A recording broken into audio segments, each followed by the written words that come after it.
La tribu de Kay ibn al-Mulu, connue pour sa noblesse et sa générosité, vivait dans le désert de la péninsule arabique. Dans cet environnement difficile, Kay grandit en tant que jeune homme au cœur pur, avec une personnalité poétique et une sensibilité délicate. Pendant ce temps, Layla bin Mahdi, fille d'une tribu voisine, était considérée comme l'une des plus belles et des plus nobles femmes de son époque. Layla vivait dans la tente de son père, où elle grandit dans un milieu social conservateur. Kay et Layla étaient jeunes lorsqu'ils se rencontrèrent pour la première fois. Bien qu'ils fussent encore enfants, l'amour entre eux commença à se développer de manière spontanée, comme c'est souvent le cas dans les histoires d'amour innocent. Au cours de leur enfance, Kay et Layla avaient l'habitude de se rencontrer indirectement dans les pâturages. Leurs moments de rencontre étaient toujours remplis de joie et d'innocence. Kay ne réalisait pas au début que cette rencontre innocente grandirait et deviendrait plus profonde qu'une simple amitié ou une relation fraternelle, mais c'était un amour pur et profond.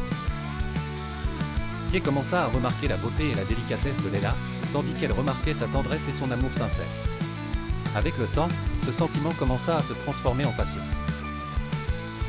Les regards de Kay sur Layla n'évoquaient que le désir et l'amour, mais c'étaient des regards innocents, dépourvus de toute forme de controverse. Avec le temps, Kay commença à exprimer ses sentiments envers Layla de manière plus claire, en lui écrivant des poèmes qui exprimaient son amour profond.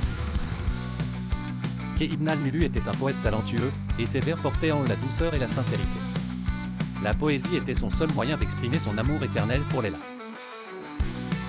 Il écrivit de nombreux vers qui montrèrent l'intensité de sa passion pour elle, et ses poèmes devinrent célèbres parmi les gens des tribus. Dans l'un de ses poèmes, Kay écrivit « Oh Layla, je suis dévoué parmi les gens astérisque ta place est dans mon cœur, et l'amour s'est répandu. » Les mots de Kay reflétaient un sentiment profond et touchant, car il mesurait les moments de bonheur et de tristesse à travers les yeux de Layla. Ces poèmes circulaient parmi les gens et commençaient à susciter l'admiration de beaucoup, mais cet amour n'était pas reconnu par tous.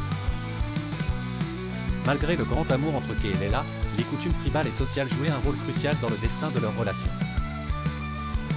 Les familles de cette époque contrôlaient les choix de mariage en fonction du statut social et économique, et non sur la base des sentiments ou de l'amour.